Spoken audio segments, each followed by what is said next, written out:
I appreciate the invitation to be on this lectureship and to speak in these series of lectures. Appreciate the congregation and, of course, Michael for directing this lectureship. Appreciate the elders and all of those that are involved in hosting this lectureship. You all do an excellent job, and it is appreciated very much.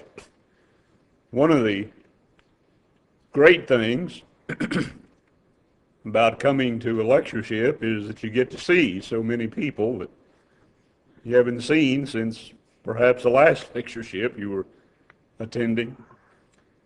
It always makes you glad when you see people that you know and love, and sad when they have to part. And then there's the case of Brother Terry Hightower.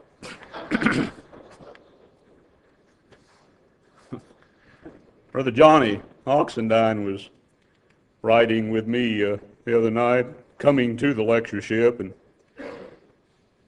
when we were in the parking lot and getting ready to come in, he got out of the car, and the last thing he said was, "I hope Terry's not here yet.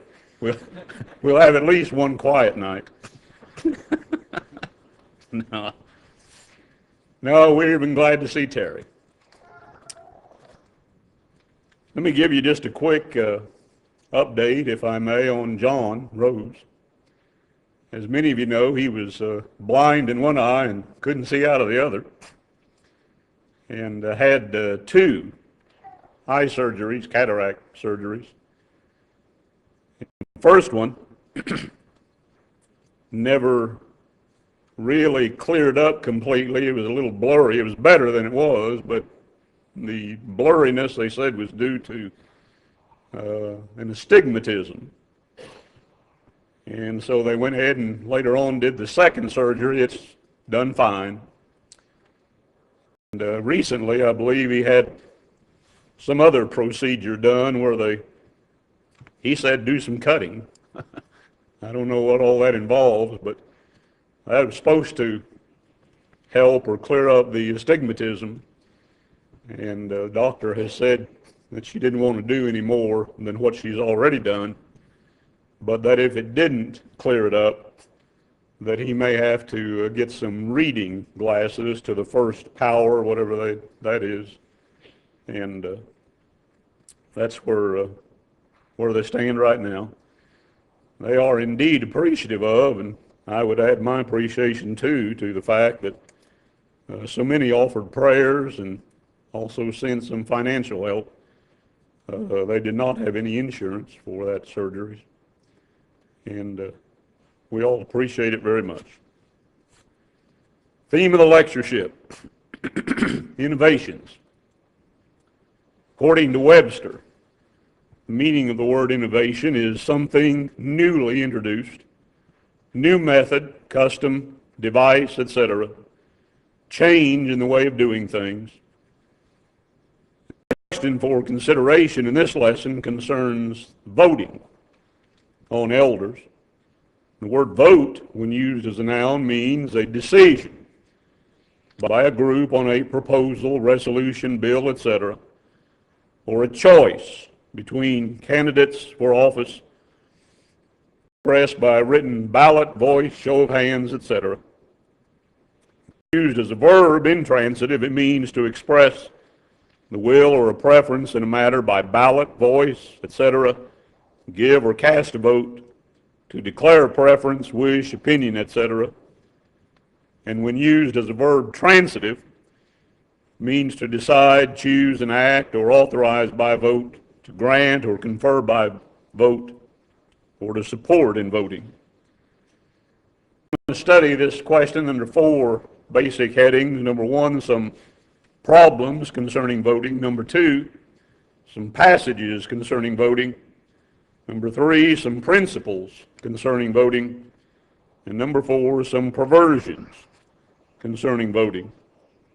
First of all, some problems. San Jose Family Bulletin of the San Jose Church of Christ, Jacksonville, Florida, dated December 13, 2000, in the heart-to-heart column that was then written by Calvin Warpula, We read the following. This Sunday, the names of the men you nominated to be elders will be presented to the congregation. For the next 2 weeks, you can visit with these men, pray about our selection process, submit your evaluation of these men on or before January 7th. Those men receiving a minimum of 60% approval rating with not more than 20% disapproval will be ordained on January 21st. Article continued. The Bible does not tell us, except by general principles, how to select men to be elders. The procedures we are following are scriptural, fair, democratic, impartial, and honorable. Church is selecting its own leaders. The men you want are the men that will be ordained. Further, he wrote, 39 men were nominated. 8 received the minimum threshold of 20 nominations. 3 of those men declined to be considered at this time. The remaining 5 will be presented Sunday for your prayerful and thoughtful consideration. And additionally, he wrote, these 5 men recognize they may not reach the 60% approval threshold required. Could be that they are not that well known, or that the congregation thinks that they should grow more in their maturity, servant leadership, or personal qualities. If so, each of them will gladly accept that as a growth challenge to continue serving in the congregation. Possibly later, with more service, maturity, and experience, they will have earned the congregation's approval. And lastly, he wrote this. Present elders have requested that they also be subjected to the same approval criteria. They want to continue serving if the congregation wants them to continue. Their names will also be on the ballot for you to evaluate. This excellent precedent makes leadership accountable to the membership. I admire and respect our elders for requesting this evaluation. Now, our question is voting on elders, as was done in this procedure, an unscriptural innovation, or is it a biblically authorized way of doing things? That leads us, number 2, to some passages concerning voting. There's a biblical procedure for ordaining elders in every church, as we read about in Acts 14:23 and Titus 1:5. This procedure involves at least the following. Number 1, a selection process. Number 2, an examination process. And number 3, an ordination process. I want to look at some passages that set forth a biblical way of doing things concerning each of these procedures, beginning with the selection process. There are a number of passages in the Bible that set forth the biblical way of doing things when selecting men to be officers of the church. First, Acts chapter 1, verses 15 to 26. Matthias was, quote, chosen to replace Judas to be numbered with the 11 apostles, according to verse 26. And according to this passage, 2 men were selected for this office, but only one was ordained or chosen. Record says they appointed 2, Joseph called Barsabas, who was surnamed Justus, and Matthias, verse 23. Pronoun they refers to the disciples, of whom the number of names together were about 120, verse 15. The disciples appointed or selected Joseph and Matthias. The American Standard Version has put forward instead of the word appointed. Barry's interlinear has set forth instead of the word appointed. Second, Acts 6, 1 to 4. 7 men were selected to be appointed over the business concerning the church's daily ministration to widows. We read in verses 2 and 3 that the 12 called the multitude of the disciples unto them and said, Look ye out among you 7 men, whom we may appoint over this business. J.W. McGarvey wrote, and I quote, The selection was made by the multitude, the appointment by the apostles. And then he said the distinction made between these two terms should not be overlooked. The term appoint is distinguished from the selection which precedes it. Thirdly, Acts 16, 1-3. Timothy was selected to travel with the Apostle Paul as an evangelist of and for the church.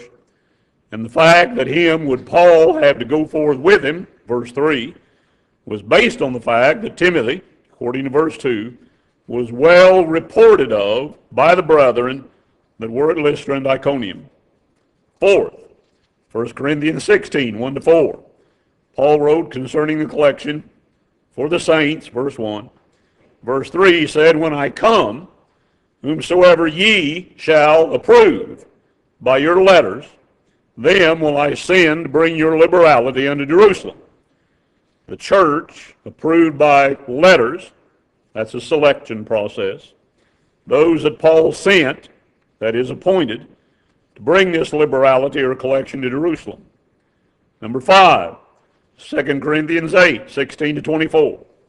Paul speaks of a brother whose praise is throughout all the churches, verse 18, who was also chosen or selected of the churches to travel with us. The us here is Paul and Titus, with the grace or contribution which is administered by us. These brethren were then said to be the messengers of the churches in verse 23. Next, look at the examination process. Again, there are a number of passages in the Bible that set forth the biblical way of doing things when examining the qualifications of men to be officers of the church. We go back to some of the same verses, beginning with Acts 1, 15-26. The men selected by the disciples as possible replacements for the apostle Judas were required to meet certain God-given qualifications before one could be ordained as an apostle. We read in verses 21 and 2, wherefore of these men, which have accompanied with us all the time that the Lord Jesus went in and out among us, beginning from the baptism of John, unto that same day that he was taken up from us, must one be ordained to be a witness with us of his resurrection.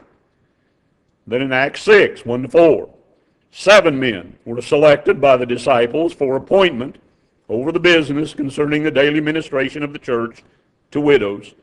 They were required by the apostles to be men of honest report, full of the Holy Ghost and wisdom, that's verse 3, before they could be appointed over this business. Third, Acts 16, 1-3. Timothy was selected as an evangelist to travel with Paul based on the fact that he was well reported of by the brethren that were at Lystra and Iconium. Verse 2. Number 4, 1 Corinthians 16, 1-4. The men selected by the churches to bring their liberality to Jerusalem had to be approved by letters, according to verse 3. 2 Corinthians 8, 16-24. Titus and the other brethren selected were then chosen as ministers, or rather messengers of the churches, verse 23. They were oftentimes proved diligent in many things, according to verse 22.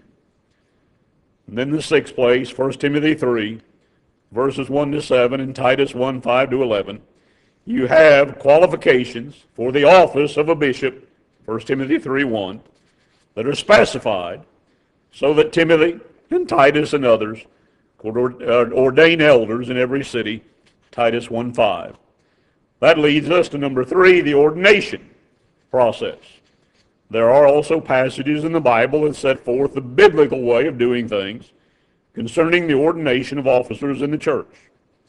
McGarvey, again, made the following comment.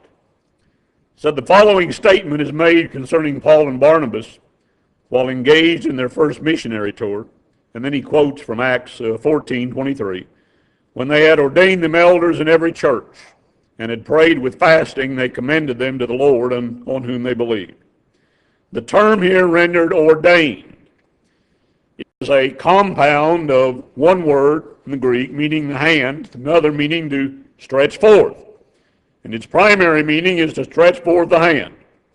From the fact that bodies of men frequently expressed a choice by an elevation of the hand, it acquired the meaning of to choose or to be appointed by an extension of the hand. And then he said, finally, it came to mean to appoint without reference to the method of appointing. Such is the testimony of scholars, and it is confirmed by the usage of the term. He said it occurs in only one other place in the New Testament, where it is said of an unnamed brother whom Paul sent to Corinth with Titus, that he was chosen by the churches, 2 Corinthians 7:19. How the church is chosen, whether by a show of hands or in some other way, he said is not determined by this term, nor by the context. And then he said another instance of its use is found in Josephus, who represents a Syrian king claiming jurisdiction over Judea, is writing to one Jonathan, the brother of Judas Maccabeus, these words, quote, "We therefore do ordain thee this day, high priest of the Jews." Here he said there was no stretching out of the hand, but an appointment to office by a single individual and through the instrumentality of a letter. Then McGarvey commented on Paul's statement to Titus, Titus 1:5, where Paul said, "I left thee in Crete, that thou shouldest set in order the things that are wanting and ordain elders in every city." Said the term here, rendered ordain, is the Greek word most commonly used in both the New Testament and the Greek version of the Old Testament for appointing to office. It is used to express the appointment of Joseph as governor over Egypt and of other officers under him in the book of Genesis as well as Acts 7. For the appointment of David as ruler over Israel in 2 Samuel. For the appointment of rulers over household servants in Matthew. Of a judge in civil jurisprudence, both in the Old Testament book of Leviticus and the New Testament book of Acts. And of Jewish high priest in the Hebrew letter. Thus he said, with the universal consent of scholars and critics, we render it appoint rather than the word ordain. Titus then was to appoint elders in every city, according to McGarvey. Now, thirdly, some principles concerning voting. There are some general principles announced in the Bible for all that we do, and that would include the selection, examination, and appointment of elders. Colossians 3:17, whatsoever you do in word or deed, do all in the name of the Lord Jesus. Secondly, 1 Corinthians 10:31, whatsoever you do, do all to the glory of God. Thirdly, 1 Corinthians 14:40, let all things be done decently and in order. Then some procedures advocated based on the general principles just listed. In a book entitled Family of God, a study of the New Testament church, Batzel Barrett Baxter advocated the following procedure for selecting elders and deacons. And he wrote, and I quote, no specific plan is outlined in the scriptures for the selection of elders and deacons. Matter is left to the judgment of the Christians in any local congregation. In the absence of a prescribed plan, it may be helpful to make a few general suggestions about a method that has been used extensively and does work well. Let me make a side note here. In the years that I have been preaching, I have served also as an elder in 3 separate congregations. And just on that basis, I can, to some extent, testify that this is used extensively, and it does work well. He continued, first step, choose a small group of men who are not themselves eligible to become elders or deacons. These men then become the receiving body to receive the names of those whom the congregation feels are qualified to serve either as elders or deacons. Of course, if the congregation already has elders and is seeking to appoint additional ones, the present elders would be this receiving group. Second step, instruct the congregation very carefully in the qualifications set down in the Scriptures for both elders and deacons. Then, the members of the church are asked to look among themselves and to suggest the names of men who meet these scriptural qualifications. Their suggestions should be submitted in writing to the receiving group, and the list should be signed. Step 3 is for the receiving group to contact each person put forward to see if he himself knows any scriptural reason why he should not serve, and also to see if he is willing to serve if appointed to the office. Step 4 is to put the names of the men thus nominated and cleared before the congregation for a period of time so that their qualifications may be carefully analyzed and studied. Members of the congregation should be asked to submit in writing any scriptural objections to any person who has been put forward as a possible elder or deacon. If such scriptural objections are put forward, the receiving group must then investigate the charges, make a decision as to their validity, and then either leave the name on the list or remove it from the list. Again, just a personal side note. One of the congregations where I was eventually appointed as an elder, in addition to being the preacher, was in Jacksonville, and there was an objection lodged against me on the grounds that I was the preacher, and the preacher could not serve as an elder. Well, I simply wrote out some biblical passages refuting that, left it to the men to make a decision. They, of course, made the decision that it was not valid as an objection, and I was eventually appointed. But the objections need to be handled, and handled correctly. If, on the other hand, after a reasonable length of time, this is step 5, these men are eventually cleared in that sense, there needs to be a public announcement that the men whose names have been put forward and who have passed careful examination are now to serve as elders or deacons of the congregation. Now let's apply some of these principles. First, in the process of selecting possible officers, whether they be apostles, elders, deacons, evangelists, messengers, etc., for congregations, the disciples always did the selecting. L.R. Wilson, in a book entitled Congregational Development, said this: "It is evident from the above scriptures that the church, not a pope, not a diocese, not a conference, was to select her own officers."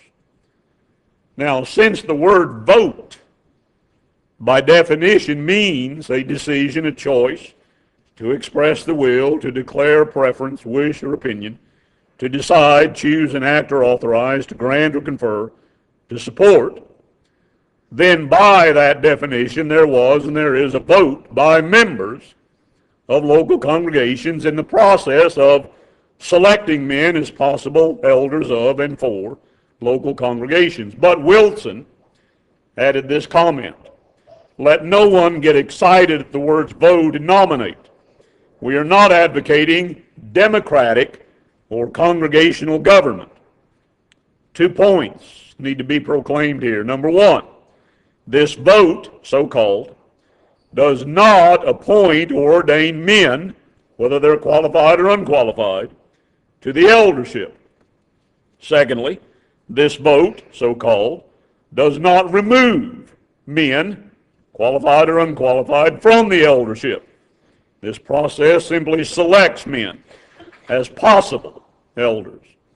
Secondly, in the process of examining potential officers, again, whether they be apostles, elders, deacons, evangelists, messengers, etc., for any local congregation, there were and there are at least three stages of examination. To begin with, the disciples who select men as possible elders make their own examination, or at least they should, based on biblical qualifications of the men they select. Next, the men selected should make a self-examination based on biblical qualifications, and as a result of this self-examination based on those biblical qualifications, the men selected will either remove themselves from consideration for the eldership or proceed to the next stage of the examination process. Finally, the whole congregation will make an examination, again, based on biblical qualifications of the men selected as potential elders to determine if they are qualified based on those biblical qualifications. If it is determined that they are qualified based on those biblical qualifications, then they can be appointed or ordained as elders. If they are accused of not being qualified, here's where 1 Timothy 5, 19, 20 comes in, then there must be an examination of the accusations. But again, based on biblical qualifications and a final determination as to whether the men are qualified or not. If it is determined that they are not qualified based on biblical qualifications, then they cannot be appointed or ordained as elders. If it is determined that the accusations are unfounded, again based on biblical qualifications, then they can be appointed or ordained as elders. Once again, since the word vote by definition means a decision, choice, to express the will, to declare preference, wish, or opinion, to decide, choose, and act, or authorize, to grant or confer, to support, then by definition, again there is a vote by members of local congregations in the process of examining men as possible elders of and for the local congregation. But again, the two previous points need to be pressed. First, this vote, so-called, is not to appoint or ordain unqualified men based on biblical qualifications to the eldership. And secondly, this vote, so-called, is not to remove qualified men based on biblical qualifications from the eldership. Thirdly, in the ordination process, the men that have been selected and found to be qualified based on those biblical qualifications are simply appointed or ordained to the eldership. In this process, there is no vote authorized by the Bible, either to prevent men who have been selected by the congregation and been found qualified based on biblical qualifications from being appointed or ordained to the eldership. And further in this process, there is no vote authorized by the Bible to remove men from the eldership when they are qualified based on biblical qualifications, or to keep them from continuing to serve as elders when they are qualified based on biblical qualifications. Only when men are selected, examined, and appointed to the eldership based on biblical qualifications can it be said, as in Acts 20:28, that the Holy Ghost hath made you overseers. Now, lastly, some perversions concerning voting. San Jose congregation stated, and I again quote, "The procedures we are following are scriptural, fair, democratic, impartial, and honorable. I say not so.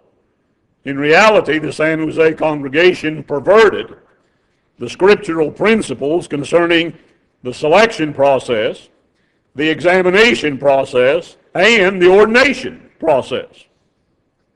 First of all, in the selection process, remember, 39 men were nominated. Only 8 received the minimum threshold of 20 nominations. This obviously means that 31 men never made it past the selection process, even though they might have possibly met all the biblical qualifications for elders. So much for being scriptural and fair. Then in the examination, they called it the evaluation process.